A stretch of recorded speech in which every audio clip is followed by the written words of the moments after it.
Bon, ben, j'étais au service quelque part où je travaille, mais on m'a appelé. On m'a demandé de passer et retirer ce qu'on nous donne normalement et d'habitude. Et c'est pour ça que je suis là, parce que bon, ben, je suis quand même membre de la SOCODA. Et quand il y a quelque chose, on nous appelle pour venir tousser. C'est pour ça que je suis là aujourd'hui. Et vous, vous êtes un de la Socoda, mais on a quand même aperçu d'autres artistes plasticiens. Parce que généralement, c'est souvent les musiciens ou ceux qui font l'art dramatique. Non, ben, je crois que c'est tout le monde. Moi, je suis plasticien, je suis artiste et peintre, communicateur visuel. Mais je suis membre comme tout le monde et je viens aussi quand il y a quelque chose. Bon, je crois que c'est une erreur de penser que c'est seulement les artistes, les musiciens. Moi, je suis plasticien, mais je suis ici. J'ai été administrateur ici pendant plusieurs années.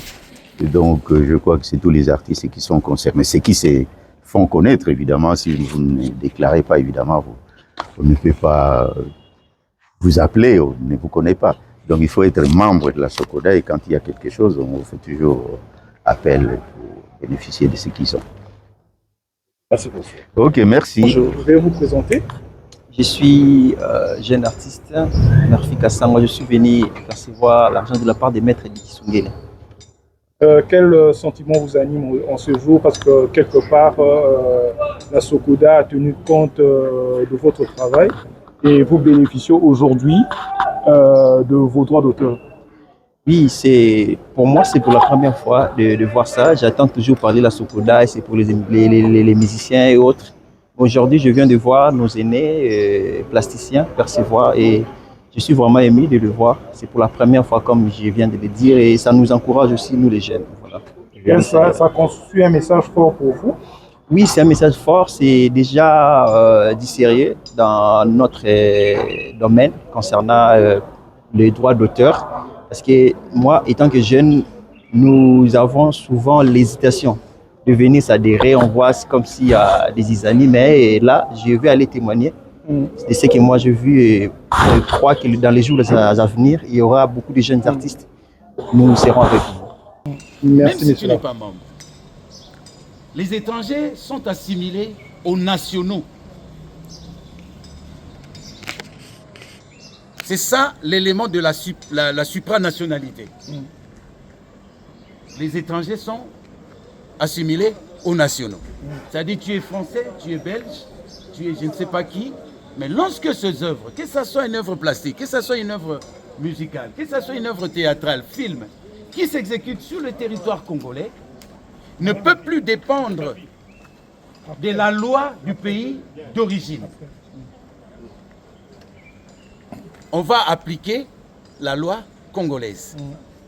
Donc, les artistes plasticiens, dans leur métier, dès qu'il a terminé son tableau ou son sculpture, ou c'était une œuvre de commande, là, j'ouvre la parenthèse pour dire que l'œuvre de commande n'appartient pas au commanditaire.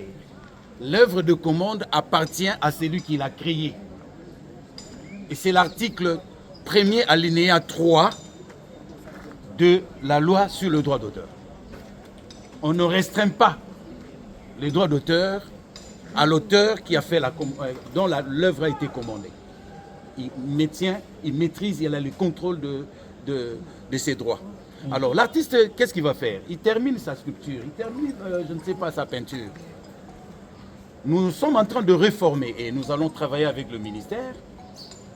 Dès que l'artiste termine, il veut aller déposer un tableau, par exemple, dans une hall d'une banque ou soit Pullman.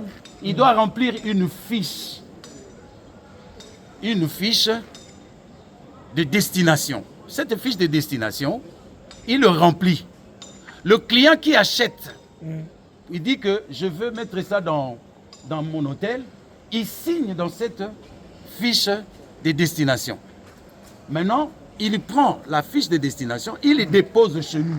Nous, on sait que l'œuvre est de l'autre côté. Quand on fera le sondage, on va vérifier. Si c'est dans une galerie, il va maintenant remplir une fiche d'exposition et vente. Cette fiche aussi, il va le déposer ici. Il va le déposer ici et de l'autre côté du client, du galériste. Le galériste doit signer. Maintenant, on sait, une fois que l'œuvre est vendue, maintenant, on est dans la continuité du droit de suite. Ça, c'est le deuxième droit, troisième même. Parce qu'il y a le droit d'exécution publique, il y a le droit de reproduction et le droit de suite. Vous voyez, dès que l'œuvre est vendue. Maintenant, au cas où l'œuvre sort du territoire national, il y a une autre fiche internationale. Vous voulez, oh, il y a une exposition en France, tout ça là. Si tu as 20 œuvres, vous devez remplir au moins 60 fiches. Ça veut dire qu'il y aura 3 fiches. La première, l'organisateur qui vous demande, il doit signer sur ces fiches-là. La République doit savoir d'où part ces œuvres-là. Parce que c'est une richesse pour nous. Et on doit savoir quel est l'usage. C'est pour une exposition? Oui. On s'arrête là. Cela veut dire que ces œuvres-là doivent rentrer au pays.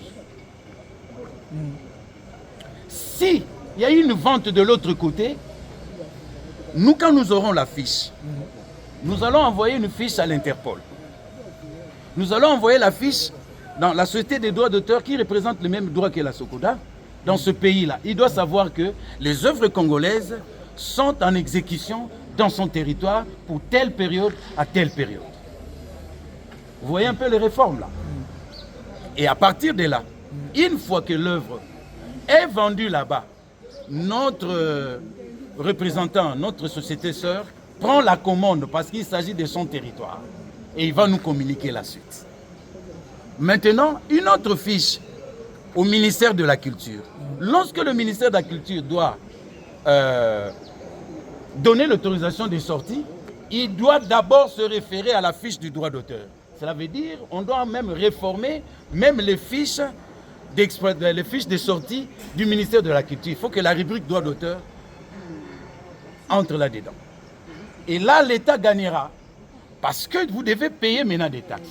Vous devez payer les frais d'import. L'État va gagner à partir de là. Ce sont des réformes que nous sommes en train de faire parce que les droits de suite, le suivi des œuvres d'art plastique ne sont pas bien encadrés. Donc nous sommes dans l'obligation de bien encadrer. Et tous ces éléments que je viens de vous donner tout à l'heure, ce sont des éléments où ce sera l'objet des séminaires académiques à l'Académie des Beaux-Arts et à l'USAM, parce qu'il s'agit aussi d'une école supérieure d'artistique. Donc voilà à peu près. Je ne sais pas si vous avez d'autres questions. Jusque-là, ça va. Merci.